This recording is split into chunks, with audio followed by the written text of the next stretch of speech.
பாக்குறேன்? நான் எதுல உள்ளத பாக்குறேன், இந்த ஊரார் உள்ளத்தை பாக்குறேன். அவ என்னடி செய்வா பாவம்? நமக்கு பிடிச்ச ஒண்ணு அவளுக்கு பிடிக்கலையே. கங்காவே, அவ இஷ்ட தெய்வத்தை போல பார்த்தா இப்போ துஷ்ட தெய்வத்தை போல பாக்குறாள். அதை என்னால தாய்க்கவே முடியல. ஏன்னா இனியே நீங்க உஞ்சவரத்துக்கு போகணுமா? இந்த உடலம் சடலமா விடுற வரைக்கும் அது நடந்துட்டு தாண்டி இருக்கும். அபிராமி, நாம கங்காவை பிரிஞ்சு வாழ்ந்தாதான் இந்த செம்பு நிறைஞ்சு வழியும்னா அது என்னைக்கு இப்படியே இருந்துட்டு போகும். போ, கொண்டு போய் பகவான் சன்னிதில வை. அந்த பகவான் உங்களை நிச்சயம் மன்னிக்க மாட்டார், உங்களை தண்டிக்காமல் விட மாட்டார். என்னடி சாபம் கொடுக்குறியா? நான் கொடுக்கல, நீங்க செஞ்ச பாவம் உங்களுக்கு சாபம் கொடுக்காம விடாது. ஏண்டி நோக்கு அவ்வளவு திமிரா இருக்கா? சரி சரி, இவகிட்ட என்ன பேச்சு? வாங்கடி போலாம். மாமி மாமி, ஒரு அனாதைக்கு ஆதரவு கொடுத்ததுக்காக அந்த 7 ரமணரை பட்டினி போட்டு கொள்ள நினைக்கிறீங்களே, இது என்ன நியாயம்? காலாகாலமா மடியோடு வாழ்ந்த இந்த அக்ரகாரத்துல கீழ்ஜாதிக்காரியான உன்னை கொண்டு வந்து வச்சிருக்கிறது ஒரு வேத பிராமணன் செய்யற வேலையா இது? கடவுளுக்கு அடுக்குமாடி தள்ளிப்படி. வேதங்கள் எல்லாம் தொழற அந்த கடவுளா இந்த வேதங்களுக்கு எல்லாம் காரணம்னு சொல்றீங்க? ஜோதி வடிவான அவனுக்கு ஏது ஜாதியும் வேதம். என்னடி எங்களுக்கே புராணம் சொல்லி தர்றியா? புராணம் சொல்லல, நியாயம் சொல்றேன். கீழ்ஜாதிய அவன் படைச்சிருந்தா ஆதிசங்கருக்கு முன்னால அந்த ஆண்டவனே அரிஜினா வந்திருப்பானா? ஓஹோ, ஒரு கீழ்ஜாதிக்கார பொண்ணு பேசுற பேச்சாடி இது. மாமி மாமி, நாம கையெடுத்து கும்புற சிவனுக்கு கண்ணை கொடுத்தவனும் கீழ்ஜாதிக்காரன் தான், அவன் மகனுக்கு பெண்ணை கொடுத்தவனும் ஒரு கீழ்ஜாதிக்காரன் தான். ஏண்டி அப்படி இப்படின்னு அந்த ஆண்டவனையே குறைச்சு பேச ஆரம்பிச்சியா? நீங்க நினைக்கிற மாதிரி இல்ல, நமக்குள்ள பேதம் பார்க்க கூடாதுன்னு அந்த ஆண்டவன் ஆடின திருவிளையாடல் தான் அது. ஆமா, அத நீ சொல்லித்தான் நாங்க தெரிஞ்சுக்கணும். மாமி, சர்வ மத சம்மதம்னு நினைக்கக்கூடிய புனிதமான மதம் நம்ம இந்து மதம். அதுல ஒரு அங்கமா பிறந்த நாமே பேதம் பேசினா அது நம்ம மதத்துக்கு நாமே செய்யற துரோகம் இல்லையா? புரியுதுடி, எங்களை இப்படி எல்லாம் பேசி மடக்கிட்டு நீ இங்கேயே இருந்து அந்த ரங்கமணியோட கும்மன் அடிக்கலாம் நினைச்சிட்டு இருக்கியா? அதுதான் முடியாது. மாமி மாமி, இதை நான் எனக்காக கூட சொல்லல, பரிதாபத்துக்குரிய 2 ஜீவன்களை பட்டினி போட்டு கொண்டுடாதீங்க. அதான் நடக்காது. இத பாருடி, நீ அந்த வீட்டுல இருக்கிற வரைக்கும் ஒரு மணி அரிசி கூட அந்த குஞ்சு விருத்தி செம்புல விழாது. அந்த பிராமணன் பட்டினி கிடந்து சாக வேண்டியதுதான். இது உண்மையிலே நடக்க போறது, இது சத்தியம்.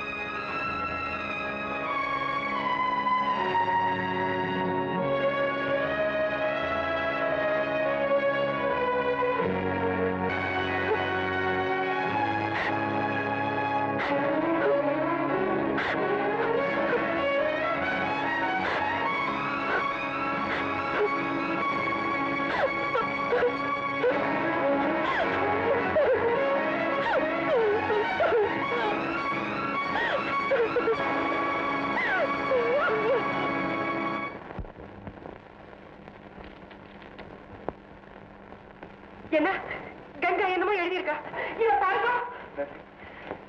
அப்பா நமஸ்காரம். உங்களுக்கு இப்படி ஒரு கடிதாசி எழுத முடியுமா ஏற்பட்டுடுது?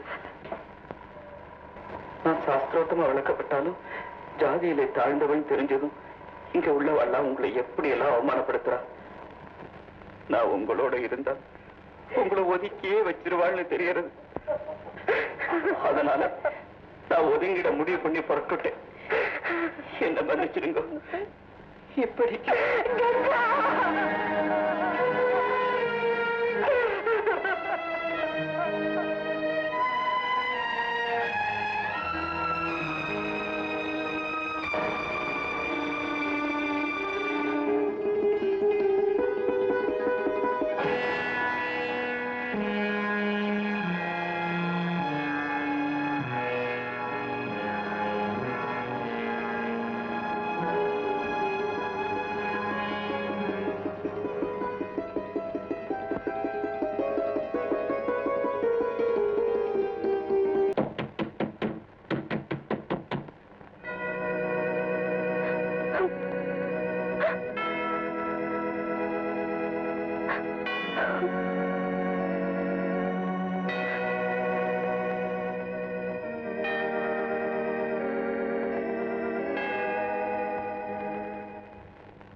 கிழக்கு பறவை மேற்கில் பறக்குது, அது கிழக்கு வானை மறக்க பார்க்குது. கிழக்கு பறவை மேற்கில் பறக்குது, அது கிழக்கு வானை மறக்க பார்க்குது. தனக்கென ஓர் மார்க்கம் உள்ளது, அது சமயம் பார்த்து மாறிவிட்டது. காரில் தேடிது நிலவை, அது திசை மாறிய பறவை. காரில் தேடுது நிலவை, அது திசை மாறிய பறவை.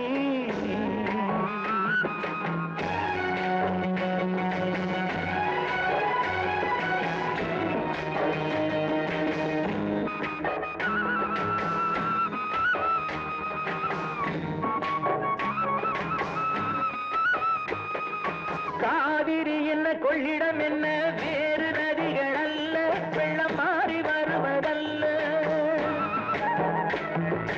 காவிரி என்ன கொள்ளிடம் என்ன வேறு நதிகள் அல்ல, வெள்ளம் மாறி வருவதல்ல. எந்த கோயிலில் சென்று வணங்கினாலும் ஆண்டவன் பேசுள்ள வெறும் வேதங்கள் தமிழில்ல. காரிருள் தேடுது நிலவை, அது திசை மாறிய பறவை.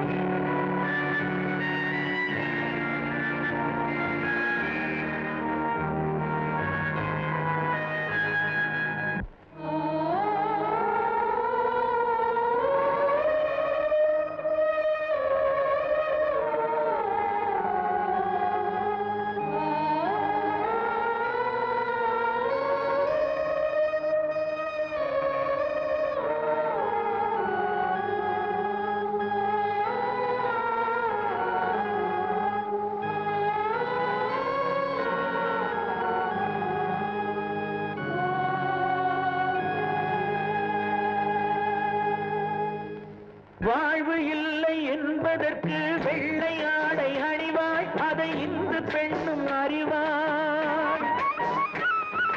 வாழ்வு இல்லை என்பதற்கு வெள்ளை ஆடை அணிவாள், அதை இந்து பெண்ணும் அறிவாள். தன் இன்ப வாழ்வை தியாகம் செய்து பிறருக்காக வாழ்வாள், ஒரு தவறில்லாமல் வாழ்வாள். காரிருள் தேடுது நிலவை, அது திசை மாறிய பறவை.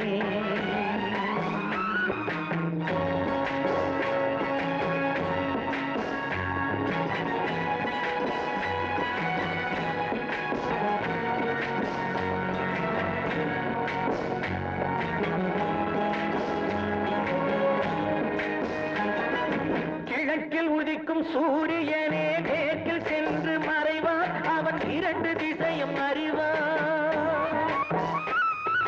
கிழக்கில் உதிக்கும் சூரியனே மேற்கில் சென்று மறைவான், அவன் இரண்டு திசையும் அறிவான். என்ற மதத்தில் உள்ள மனிதன் கூட மண்டியிட்டே தொழுவான், அந்த கர்த்தர் தானே பகவான். கிழக்கு பறவை மேற்கில் பறக்குது, அது கிழக்கு வானை மறக்க பார்க்குது. தனக்கென ஓர் மார்க்கம் உள்ளது, அது சமயம் பார்த்து மாறிவிட்டது. காரிருள் தேடுது நிலவை, அது திசை மாறிய பறவை.